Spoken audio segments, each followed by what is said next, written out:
अस्सलामु अलैकुम वरहमतुल्लाहि वबरकातुह।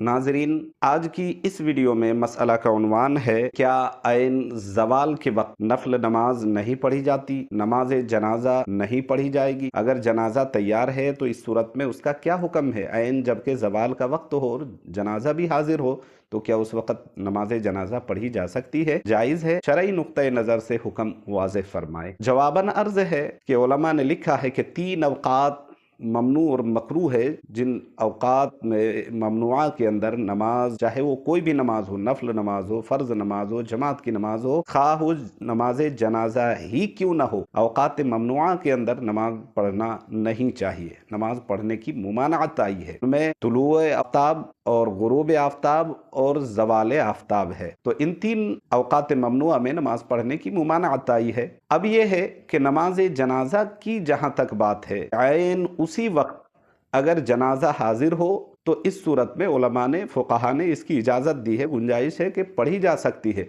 लेकिन बेहतर और बेटर ये है कि इंतज़ार कर लिए जाएं। और ज़वाल का वक्त होता कितना है? ज़वाल कहते ही हैं कि ऐन जब सूरज ढलने के कगार पे हो, यानी उसकी जो है ना साया असली सर पर हो और ढलने के कगार पर हो, तो ये ज़वाल का वक्त होता है। ऐन ज़वाल का वक्त जैसे ही ढलता है उसके फ़ौरन बाद ज़ोहर का वक्त शुरू हो जाता है। तो उलमा ने लिखा है कि पहली बात तो ये कि इसका एहतियात बरतें कि अगर पढ़ना ही है जनाजे की नमाज, अगर किसी का इंतकाल हो जाए और उसी दिन ऐन उसी वक्त अगर आप जनाजे की नमाज पढ़ना चाहते हैं तो कोशिश ये करें कि ज़वाल से पहले पढ़ लें या जस्ट ज़वाल के बाद पढ़ें, ताकि ज़ोहर का वक्त हो जाए। और पढ़ना बिल्कुल फ़ी नफ्सी ही जायज़, कोई हरज नहीं उसमें।